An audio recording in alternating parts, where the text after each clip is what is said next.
Hello বন্ধুরা, আমরা এই আজ এসেছি বারাসাত পায়োনিয়ারে ঠাকুর দেখতে। তোমাদেরও দেখাতে নিয়ে এলাম।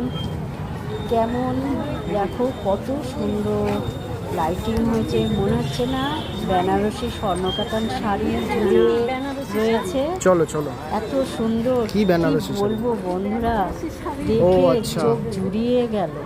ও পায়োনিয়ারে প্রত্যেক বছর ভালো হয়, খুব সুন্দর ঠাকুর হয়, আর ভিড় হয় বলে আমরা খুব তাড়াতাড়ি করে চলে এসেছি এখানে। আগের থেকে সব বারাসাতে ঠাকুর মানে ফাঁকা ফাঁকা থাকতে দেখে নিয়েছি। এখনও 2 দিন পরে পুজো হবে, কিন্তু তার আগেই কিন্তু আমরা ঠাকুর দেখা শুরু করে দিয়েছি। এই দেখো কি সুন্দর, পুকুরের মধ্যে এত সুন্দর মন্দিরটার লাইটিংটা কত সুন্দর দেখাচ্ছে, তাই না বন্ধুরা? আমার তো খুব ভালো লাগছে। বলো বন্ধুরা, তোমাদের কেমন লেগেছে? জলের থেকে বেশি ভালো লাগছে পায়োনিয়ার জলেরটা। প্রত্যেক বছর ফার্স্ট। হ্যাঁ, এত মানে সুন্দর। জলে আলো তোমাদের কেমন লাগছে বন্ধুরা? আমাকে অবশ্যই কমেন্ট করে জানিয়ে দিও।